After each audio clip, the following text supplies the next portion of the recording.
Disturb பண்ணாதீங்கப்பா. நண்பர்கள் அனைவருக்கும் வணக்கம். நைட் எல்லாருமே சேர்ந்த மாதிரி ஜாலியாக விளையாடிட்டு இருந்தாங்க. அதை பற்றி தான் நம்ம இந்த வீடியோவில் தெளிவாக பார்க்க போகிறோம். ஆக்சுவலாக அரோரா கமருதீன் ரெண்டு பேருமே பேர் மாதிரி காமெடிலாம் பண்ணிட்டு இருந்தாங்க.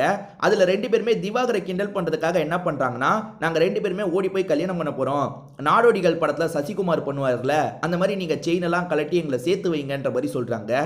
அதுக்கு திவாகர் உடனே ஒரு கவுண்டரை போட்டுட்டாரு. அது என்னன்னா, நான் நாடோடிகள் படம் சீன் பண்ண மாட்டேன், புதுப்பேட்டை படத்தில் ஒரு சீன் வரும்ல அந்த சீனை பண்ணிடுவேன்ற மாதிரி சொல்லிட்டாரு. அதாவது சோனியா அகர்வாலை விருப்பப்படாமல் சட்டுன்னு கழுத்தில் தாலியை கட்டிடுவார்ல, அந்த மாதிரி அரோரா கழுத்தில் நான் தாலியை கட்டி கூட்டு போயிடுவேன் அப்படின்ற மாதிரி சொல்கிறாரு. எல்லாருமே அதை கேட்டு பயங்கரமாக சிரிச்சிட்டுலாம் இருந்தாங்க. இந்த மாதிரி இந்த இடத்துல நிறைய காமெடி நடந்தது. அதாவது கமருதீன் அரோரா சேர்ந்த மாதிரி டான்ஸ் பண்ணுறாங்க. இதை நான் ஏற்றுக்க மாட்டேன் அப்படின்ற மாதிரி நடுவில் போய் தடுத்துட்டு இருந்தாரு. எல்லாருமே பார்த்து சிரிச்சுட்டு தான் இருந்தாங்க. அதுக்கப்புறம் ஜெயிலில் ரெண்டு பேர் இருக்காங்கல்ல, வியானாவும் கானா வினோத்தும் ஜெயிலில் இருக்காங்க. அந்த இடத்துக்கு பக்கத்தில் அரோரா உட்காந்துருக்காங்க. இவர் அவங்க மடியில் படுத்த மாதிரி பேசிகிட்டு இருக்காரு. தள்ளி இருந்து கவனிச்சிட்டு இருக்க மற்ற ஹவுஸ்மேட்ஸ் இருக்காங்கல்ல, இவருக்காக இந்த இடத்துல பாட்டெல்லாம் பாடிட்டு இருக்காங்க. ஏன்பா பாட்டை பாடி டிஸ்டர்ப் பண்ணாதீங்கப்பா, கொஞ்ச நேரம் அமைதியாக இருங்கப்பா அப்படின்ற மாதிரிலாம் இவர் சொல்லிட்டு இருக்காரு. சும்மா எல்லாத்தையும் ஃபன்னாக தான் பண்ணிட்டு இருக்காங்க. அரோராவும் இதெல்லாம் கவனிச்சு சிரிச்சுட்டு தான் இருக்காங்க. ஸோ ஜாலியாக இவங்க எல்லாருமே பேசிகிட்டு இருந்தாங்க.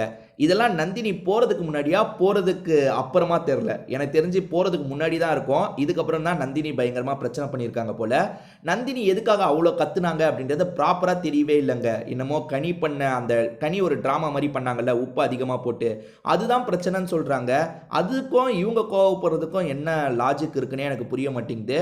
நான் அந்த விஷயம் என்னன்றதை முழுசாக பார்க்குறேன். அதுக்கப்புறம் என்னோட கருத்து என்னன்றதை நான் சொல்கிறேன். திரும்பி வேற ஒரு வீடியோவில் நம்ம பார்ப்போம்.